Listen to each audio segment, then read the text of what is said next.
Hi, my name is Yolanda Redmond. I am your Georgia Virtual Specialist for Physical Education and Health. I would like to talk to you about stations and how they are an effective teaching tool. Again, my name is Yolanda Redmond, your Physical Education and Health Specialist. My experience is 15 years middle school, 7 years high school, and currently I am on my 6th year in elementary. Let's talk about the benefits of stations and why you should use them in PE. When talking about stations being used as an effective teaching tool, what are we really talking about? Well, first, let's talk about how quick it is to set up stations and how they are tailored to various skill levels which allow for differentiation of instruction. Also, using PE station is a great teaching tool that provides structure with larger classes which can allow for individualized attention. By rotating through different types of stations, students are not only engaged and active, but they are also provided a fun learning environment for team building, learning and practicing a new skill, or completing tasks. Students learn how to become independent learners and leaders by completing tasks with minimal assistance from the teacher. Stations can also be used as assessment tools. So when we look at the words that I have in bold, that is what I want to focus on as it relates to stations. When setting up our stations, there are a few things I need you guys to consider. First, just note that stations are a quick setup and they are tailored to various skill levels, which allows for differentiation of instruction. When setting up your PE stations, considering the following tips for a smooth and effective experience. Safety first. Ensure each station has enough room for students to practice skills or complete tasks safely. Organize the equipment. Place task cards and equipment at each station. Instructions. Use instructional cards with clear instructions and visuals. Manage the time. Use a timer to signal when it's time to move to the next station. Supervise and rotate. This is not the time for the teacher to just sit around while students are participating in activities at a station.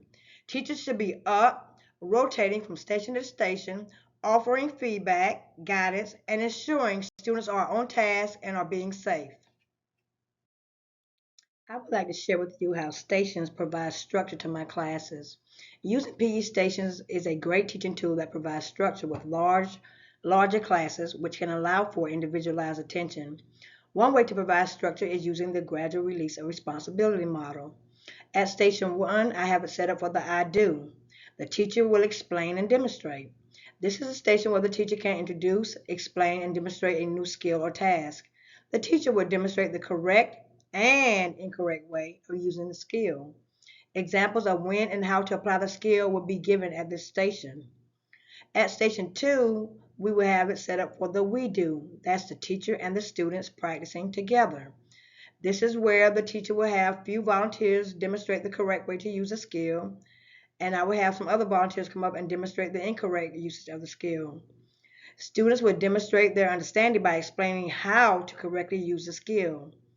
Students will have the opportunity to practice the skill while the teacher is walking around, and they can do what we call shadow practicing if I don't have enough equipment.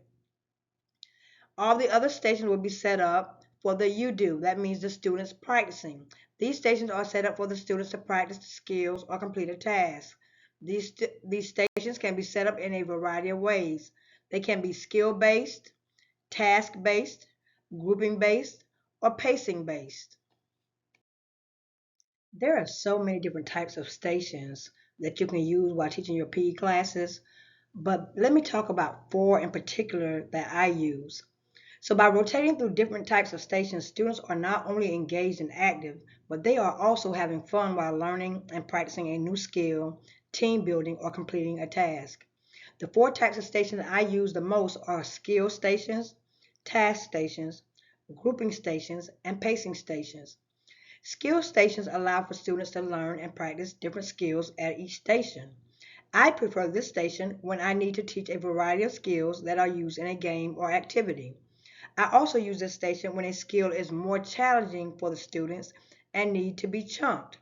I will set up each station as a step to complete the skill. The last station will be the combining of the steps to complete that skill. Then the other station will be a task station, which allows for students to complete different tasks at each station. I also use this station when a task is too challenging for the students and need to be chunked.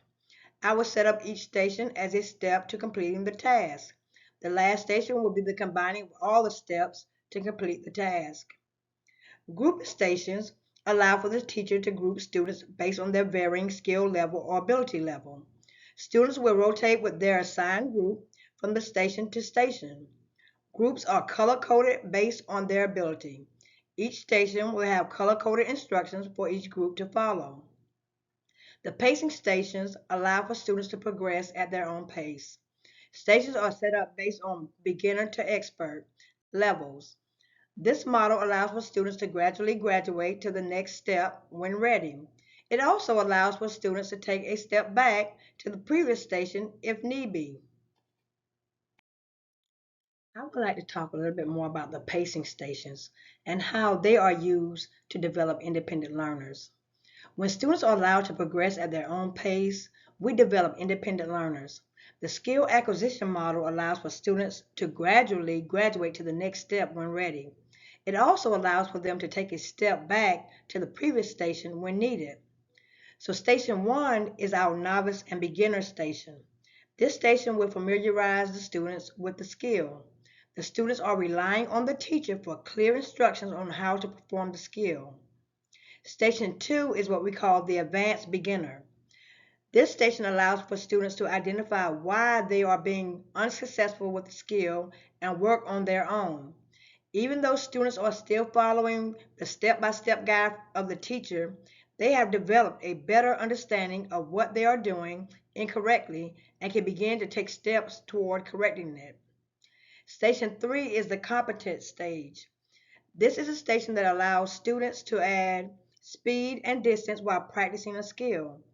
At this station, students will begin practicing the skill at a faster pace while moving and at a longer distance, which will help them perform better in game-like situations. Station 4 is our proficient stage. This is the station where students begin to take ownership of their mastery of the skill. When students reach this station, they understand what the skill should look like when using the correct or incorrect form, how to correct the incorrect form, and is able to explain what would happen as a result of the correct form not being used. And the final station is what we call the expert station. This station is for the students who are able to apply the skill in a game-like setting. Using stations as an assessment tool is very easy. When we use stations as an assessment tool, it becomes more manageable for us to assess student skills as opposed to trying to assess the entire class at once. While the other students are practicing at other stations, you will have one designated station to assess student skills. Students can also use stations as an assessment tool. During their peer evaluation, students take responsibility for their own learning. They learn how to exchange ideas and give constructive feedback. Ultimately, they learn how to conduct peer evaluations.